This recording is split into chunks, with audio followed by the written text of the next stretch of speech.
নমস্কার। আমি আজ চলে এসেছি গাজন দেখতে আমার বন্ধুকে সঙ্গে নিয়ে। আপনারা হয়তো ভাবছেন গাজন সে তো চৈত্র মাসে হয়।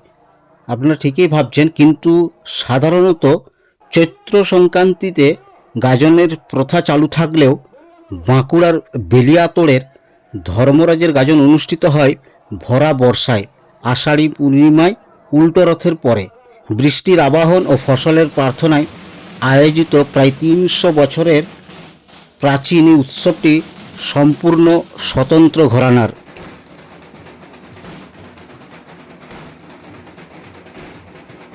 সকলকে আমার ছোট্ট ইউটিউব চ্যানেলে স্বাগত জানিয়ে আমার আজকের এই ভিডিও শুরু করছি।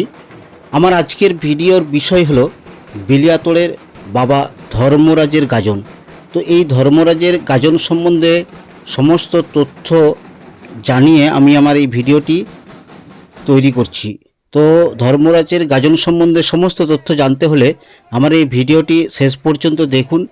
ভিডিওটি সম্পূর্ণ দেখার পর ভালো লাগলে লাইক, শেয়ার ও কমেন্ট করে দেবেন। আর যারা আমার এই চ্যানেলটিতে নতুন দর্শক হিসাবে এসেছেন তাদের কাছে বিনীত অনুরোধ, আমার এই চ্যানেলটিকে সাবস্ক্রাইব করে সাথে ও পাশে থাকবেন। আমাদের দেশের সবচেয়ে জনপ্রিয় লৌকিক দেবতা বোধ হয় ধর্মরাজ। কোথা থেকে এই ধর্মরাজকে পাওয়া গেল এবং এই গাজন কবে থেকে এবং কিভাবে শুরু হলো, এই সমস্ত তথ্য জানানোর উদ্দেশ্যেই আমার এই ভিডিও। ধর্মরাজ সম্পর্কে একটি কাহিনী প্রচলিত আছে।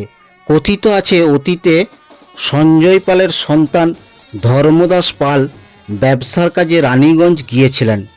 ফেরার সময় দামোদরের তীরে তিনি বিশ্রাম নিচ্ছিলেন। বিশ্রাম নেওয়ার সময় তিনি তৃষ্ণার্ত বোধ করেন এবং দামোদর নদে জলপান করতে গিয়ে একটি ঘটনায় তিনি বিস্মিত হয়ে পড়েন। দামোদর নদে হাতে করে জলপান করতে গিয়ে তিনি দেখেন জলের সাথে উঠে এসেছে একটি পাথর।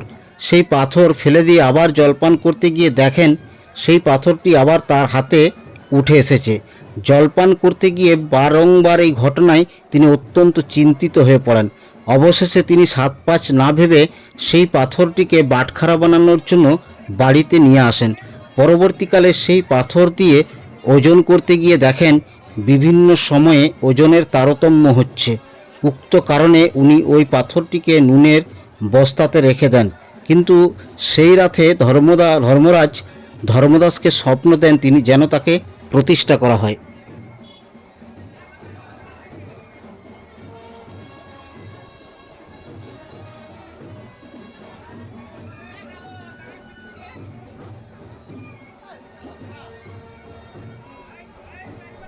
স্বপ্নাদেশ অনুযায়ী গ্রামের গণ্যমান্য ও সাধারণ মানুষের প্রচেষ্টায় ধর্মরাজ ও তার দুই ভাই মহাদানা এবং স্বরূপনারায়ণের মন্দির প্রতিষ্ঠা করা হলো গ্রামের 3 স্থানে এবং তারপর থেকে শুরু হলো গাজন উৎসব।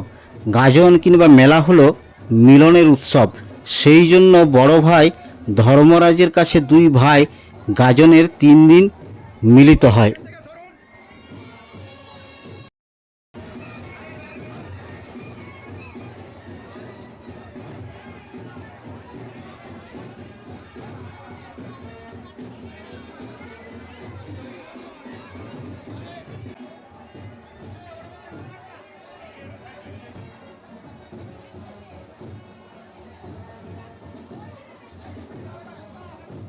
রথের দিন ধর্মরাজের ঘর প্রতিষ্ঠা করা হয়।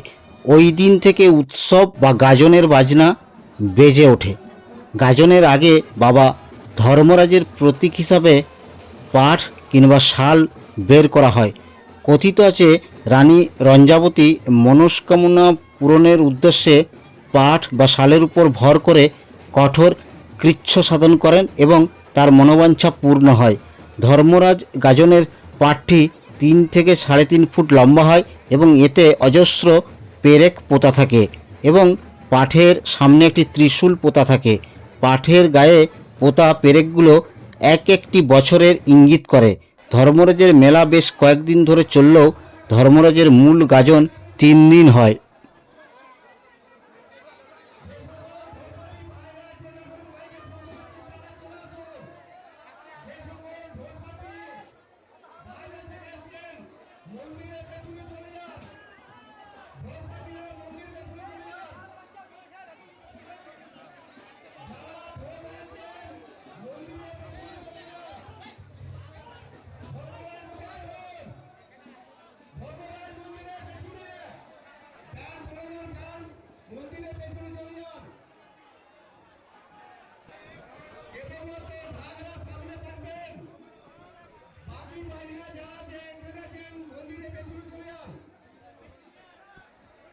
গাজনের দিন বিকেল বেলায় বাবার বারাম বসে।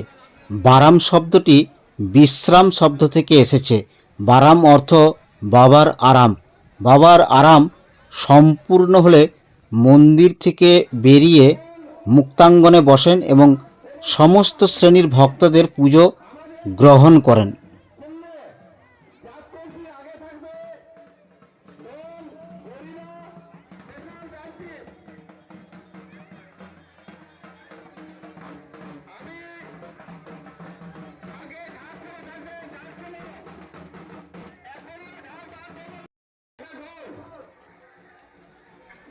এরপর শুরু হয় শোভাযাত্রা।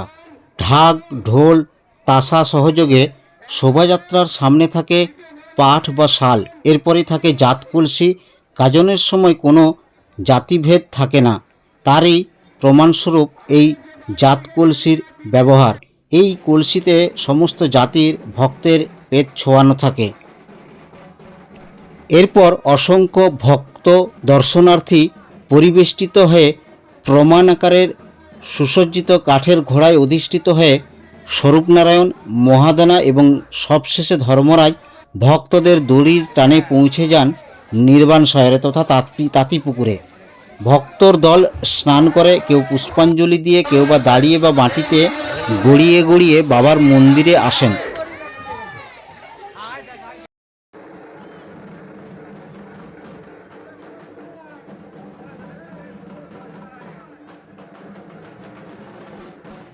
তাদের পিছনে পিছনে আসেন ব্রতচারিণীরা।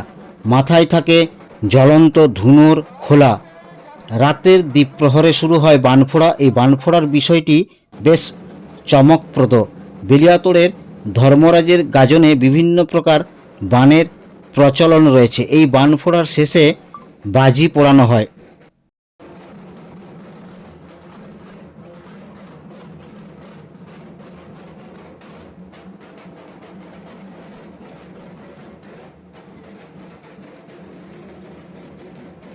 গাজনের পরের দিন সকালে ধর্মরাজ তার দুই ভাইকে সঙ্গে নিয়ে ঘোড়ায় চড়ে নির্বাণসায়র থেকে ফিরে আসেন ধর্মতলায়।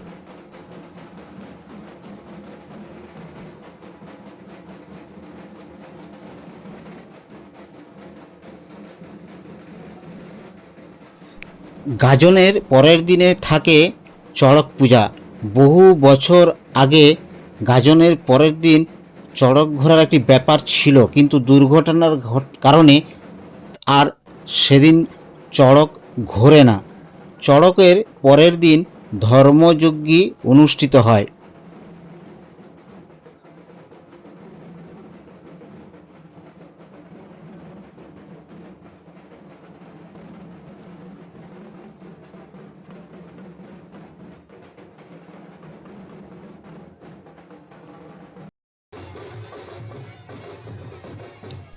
এই ধর্মযজ্ঞিতে বেলিয়াতোড়ের সমস্ত মানুষ বাবা ধর্মরাজের উদ্দেশ্যে চাল, ডাল, সবজি বাবার ভোগের জন্য নিবেদন করে থাকেন এবং তা দিয়ে বাবার ভোগ হয়। এটি ধর্মযজ্ঞী নামে পরিচিত।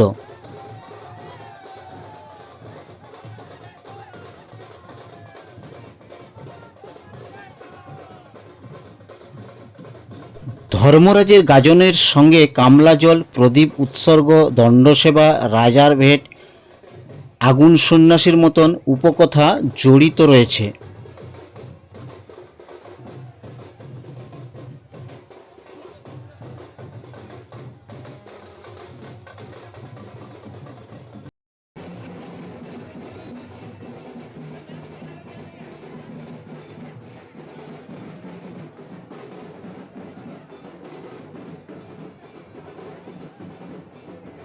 সাধারণত আমাদের রাজ্যে চৈত্র সংক্রান্তিতে গাজনের প্রথা চালু থাকলেও বাঁকুড়া জেলার বেলিয়াতোড়ের ধর্মরাজ বাবার গাজন অনুষ্ঠিত হয় ভরা বর্ষায় আষাঢ়ী পূর্ণিমায় উল্টো রথের পরে।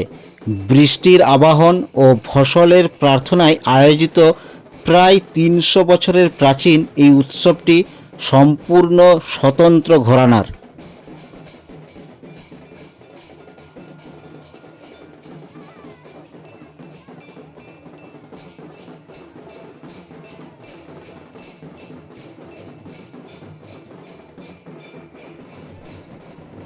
বাঁকুড়া জেলার বেলিয়াতোড় গ্রামের ধর্মরাজের গাজনের অন্যতম বৈশিষ্ট্য হল বাবার প্রসাদ খইচুর। খই, চিনি ও কর্পূর দিয়ে তৈরি এই বিশেষ মিষ্টি কেবল গাজনের সময় বেলিয়াতোড়ের ময়রাদের হাত ধরে তৈরি হয়।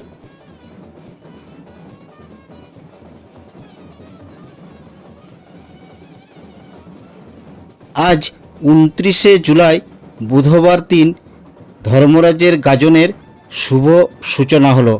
এই গাজন 3 দিন ধরে চলবে, কিন্তু এই গাজন উপলক্ষে যে এখানে মেলা বসে সেই মেলাটি প্রায় 5-6 দিন চলে। তো এই ধর্মরাজের গাজন উপলক্ষে এই বেলিয়াতোড় গ্রাম শুধু নয়, আশেপাশের গ্রাম এবং বাঁকুড়া শহর, দুর্গাপুর, সোনামুখী এইসব জায়গা থেকে প্রচুর ভক্ত আসেন এই ধর্মরাজের গাজনে অংশগ্রহণ করার জন্য। বেলিয়াতোড় গ্রামের যত বাসিন্দা বাইরে থাকেন কাজের সূত্রে হোক বা অন্য কোনো সূত্রে, বা তাদের আত্মীয় স্বজনরা এই বেলিয়াতোড়ের এই ধর্মরাজের গাজনের দিন প্রত্যেকেই বাড়িতে চলে আসেন ছুটি নিয়ে। তো এই ধর্মরাজের গাজনটি বাঁকুড়া জেলার বেলিয়াতোড় গ্রামের অত্যন্ত বিখ্যাত একটি গাজন। এই গাজনটি এই আষাঢ়ী পূর্ণিমায় এখানে শুভ সূচনা হয় উল্টো রথের পরে, এবং এই গাজন 3 দিন ধরে চলে। গাজন, চড়ক পূজা আর ধর্মযজ্ঞ 3 দিন ধরে মূল গাজন হলেও এখানে যে মেলা বসে সেই মেলাটি প্রায় 5 দিন ধরে চলে। তো এই গাজনটির আজকে আমি আমার বন্ধুর সাথে পৌঁছে গিয়েছিলাম এই বেলিয়াতোড় গ্রামে। তো এই গাজনের সম্পূর্ণ ভিডিওটি দেখুন। এই গাজনের এই সম্পূর্ণ ভিডিওটি দেখলে আপনি ধর্মরাজের গাজন সম্বন্ধে সমস্ত তথ্য জানতে পারবেন। ভিডিওটি সম্পূর্ণ দেখার পর ভালো লাগলে লাইক, শেয়ার ও কমেন্ট করে দেবেন। এবং আমার এই চ্যানেলটিতে যারা নতুন দর্শক হিসাবে এসেছেন তাদের কাছে বিনীত অনুরোধ, আমার এই চ্যানেলটিকে সাবস্ক্রাইব করে সাথে ও পাশে থাকবেন। তো শুভরাত্রি।